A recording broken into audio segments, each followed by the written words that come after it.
For years, communities in northern Uganda lived through a war that left thousands dead, millions displaced, and livelihoods destroyed. The conflict began after the National Resistance Army, led by Yoweri Museveni, took power in 1986. Several armed groups emerged in the north and east to fight the new government before the Lord's Resistance Army, led by Joseph Kony, became the most prominent rebel group in northern Uganda. The LRA carried out attacks on communities, abducted civilians, recruited children, and destroyed property, while government forces were also accused of committing atrocities against civilians. The conflict went on for close to 2 decades, forcing more than 2 million people into internally displaced people's camps and leaving many families without their livestock and other property. Decades after the guns went silent, some of the victims are demanding compensation for what they lost. A group of war victims and their representatives have now taken the matter to the African Commission on Human and People's Rights,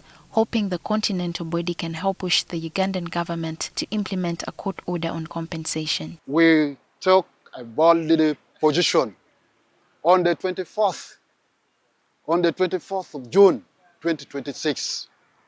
We summoned the African Union, African Commissions on Humans and People's Rights, which is in Banjul. Our case is already in Banjul.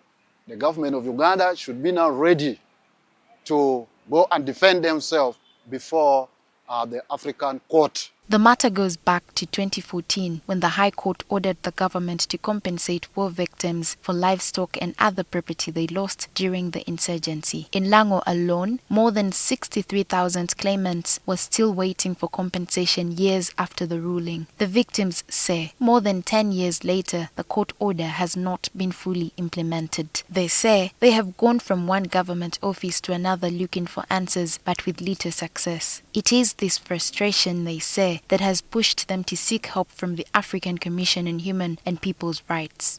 We tried in this book, when you see numbers of documents we have put here.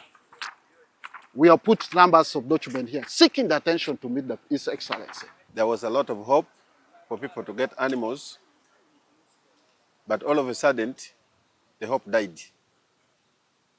And misery came on so many people. Many elderly mothers and fathers and grandfathers have died when they have not got their animals, including my father. We suffered a lot after our cattle were taken and we remained just poor. Yet the government of Uganda is the one to take care of us. And we are not supposed to handle the guns. But these people came with the guns. How could we defend our cattle?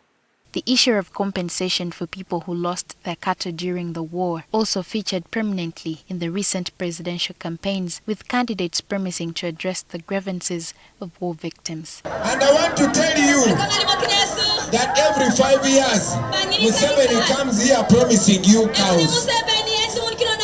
That man is a liar. That man is a liar. Don't listen to him. Museveni wants to, if what he's saying is true, I want you to tell him to bring the cows before the election. Of course, there was a campaign for no cow, no vote that we initiated in Teso. It resonated with the people of Acholi, and the people of Lango, and also to a certain extent the people of Sebei and Bugisu.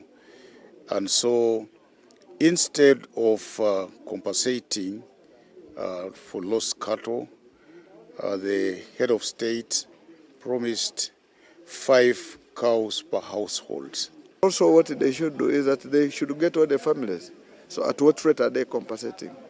The government, however, says it has already started addressing some of these losses through a program commonly referred to as Restocking. In the last financial year, the government set aside 18 billion shillings for the program. It was very difficult to determine the price per area.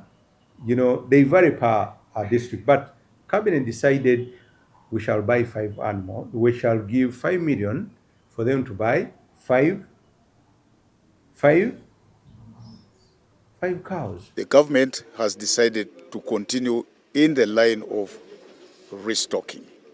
And so I think there has to be a distinction between restocking and compensation. Compensation is paying for what was actually taken away, and in the case of Teso, it's way beyond 1 million cows that were taken away at the time.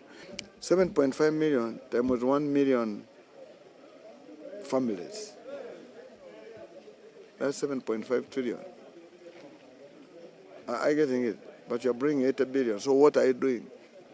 This is just lying the people of Uganda. But the war victims say the restocking program is not the same as compensation ordered by the court. They argue that those who went to court should not have their claims treated as part of a separate government program. This morning, the group took their complaint to the Office of the Attorney General, demanding to know what government is doing to implement the 2014 court ruling. But they say the response they received has not given them much hope. So today, our coming here, we thought it wise. Before we submit all this thing, we better seek the government again to hear from them. What are they saying for this vulnerable community which is on the ground? But to my disappointment, short briefed with the commissioner in the Office of the Attorney General, I was trying to discourage. First of all, I was saying, we need to seek the attention of the president first before we run. Why do we go up to Banjul? We would have sought the attention of the president. But we made it very clear that how shall we reach to the president?